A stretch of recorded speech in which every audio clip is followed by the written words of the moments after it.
Good evening to everyone on YouTube. Thank you for joining me for another amazing podcast on Disability Days with Dalton. We first started off in Rock Hill, South Carolina. Then we took a virtual flight from Rock Hill, South Carolina, all the way to Owatonna, Minnesota. And now, on our third stop, we're flying from Owatonna, Minnesota, all the way to Placitas, New Mexico. And joining me this evening, I have two wonderful guests, my girlfriend, Devin, Hello, everybody. and her mom, Trudy Brower. Hi. Thank you guys for joining me. You are so welcome. Thanks And for having us. and in this podcast, we will be interviewing both of them, and I'll be telling you guys a little bit about them, or they will be, and we will be explaining both from Devin's perspective of her disability and her mom's perspective. So without further ado, let's get started. Devin, I'm going to start with you. Tell me about your experience with your disability. uh, well, I had a me no. I had a brain AVM, a venous malformation, uh, and I was in Spanish class uh, at Spain Park High School in Alabama. Uh, when it happened. Uh, And what is a brain AVM? a venous malformation. Arterial venous malformation. Yeah. Arterial venous malformation. It's a group of tangled veins and arteries. Hers was in the left side of her brain and her occipital lobe. Yeah. And how did it affect you? Uh, well, since it was the left side of my brain, the right side of my body is affected. And and Miss Trudy, I'm going to switch over to you. All right. How did it? Whenever the doctors told you about her um, brain AVM, did they actually tell you what it was, or were they unsure about it? Well, when I found out about it, I was at work and I got a call that Devin was on her way to Children's Hospital, that she had collapsed at school. So that's all I knew until we got to the hospital, and they didn't know exactly what it was, but they felt the doctor there um, ended up being highly qualified in understanding what uh, uh, AVM was, and that's what he thought it was. Um, so, indeed, they went ahead and did surgery and um, took off part of her skull and found this tangle of veins and arteries and removed it. And she was in the hospital for 42 days. She doesn't remember any of it, but boy, No. we do.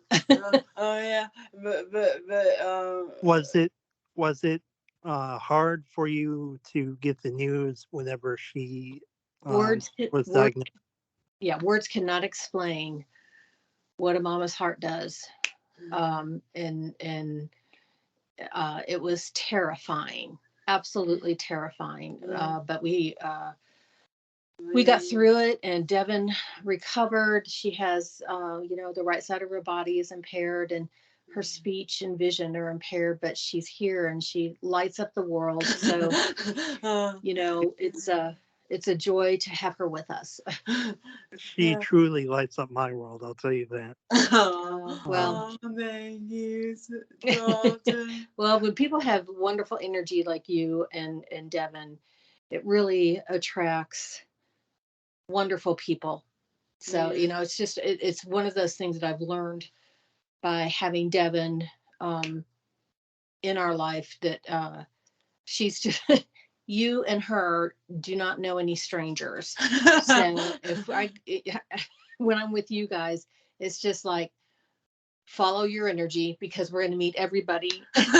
And sometimes, and I get feedback from people about how much they enjoy Devin and her energy and what she brings. So, sometimes I forget that. And I just have to remember that, because she's always pleasant and kind, as you are. So, you bring so much to you. We both bring so Yes, much to our lives. Yeah. Yeah. But do you remember me arm wrestling? Oh, do you want to hear a funny hospital story at Dalton? Sure. So Devin's in the hospital. She is intubated, which means she has tubes going down her nose and her throat. We didn't know what, and they kept her sedated so that she would stay calm, and the swelling would go down in her brain. So pretty still, not a whole lot of ways to communicate. Her eyes would open sometimes, but we knew that she could hear us. Yeah. And a couple of weeks after the surgery, she is in bed, and you hold her hand and you touch and you talk, and somehow we got onto the idea that she could thumb wrestle.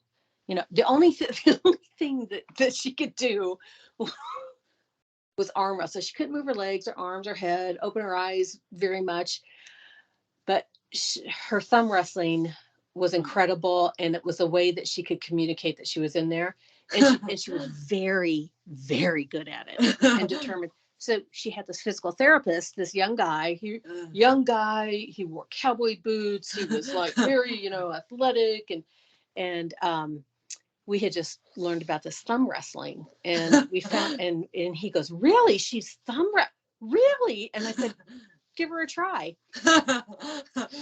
And so he engages her. They start thumb wrestling, and all of a sudden he is super focused, because he realizes he's going to lose a thumb wrestling match to Devin. Yeah, to a woman. Well, you were 16. No, to a 15-year-old. Yes. Girl. And I wasn't quite 16. We all got a laugh out of that. And it was great. It was a great way for us to know that Devin was in there, even though she couldn't communicate with us, but it gave us so much hope and humor. Yeah. So, what would you say to someone who is living, like a parent or someone who's living with someone with a disability? What kind of advice would you give them? Well, always stay positive. True. And find out, it's your child, you know them best. Find out what's there, how they can communicate, and how they can operate in the world best they can. Yeah. Because they need to be in the world and see the world. It just it makes it a better place. It makes them a better person. Yeah. Is that? And what kind of advice would you give someone who is unsure about, like, trying to make a friend who has a disability? Oh, that's a good question. Well, honor the individual, the person. Every person is different. Yeah. And maybe they don't want a new friend. Maybe they're grouchy and don't want a new friend. So be sensitive and kind and understanding of people and their needs. And if they're open to having some sort of friendship, find out about each other and what you guys what you guys enjoy doing, or do you just Together. yeah, is there an activity, or is there just talking, or just sharing space? So taking the time to get to know someone with disabilities has always given me rewards. Patience. And I've learned, Devin has taught me a lot, and a lot about being patient with someone. In fact, I call her sometimes my little Buddha, because she just reminds me to really chill and be okay with things. Actually, I'm pretty sure there's a kid or there's a man in my dance class that they call Buddha. Oh, really? Yeah. Cool. I want to meet him. Is there any last words that you guys want to leave us with, or any uh, advice or anything that we didn't cover? Well, stay positive, everybody. Miss Trudy? Well, like Devin said, be positive, be kind and patient. Yeah. And people with disabilities are people who go through the world differently and have a lot to offer. Yeah. Exactly. And guys, if you have any questions about anything you've heard on this podcast, feel free to leave those in the comments. And also, we ask that you like and you hit that the subscribe button. And for the notifications, make sure you have all notifications turned on. That way, anytime I go live or have a premiere, you will get notified about that. And I'm going to say everyone has a disability. You just can't always see it. Miss Trudy and Devin, thank you very much for joining me this evening. You are so welcome. Thank you, Dalton. Yeah, thank you. And with that, we will see you guys in the next one. If you have any interview requests, I'll be having a link to a email where you can send those to, along with instructions on how you can do that and the requirements. Until then, we will see you in the next one. Peace. Peace out.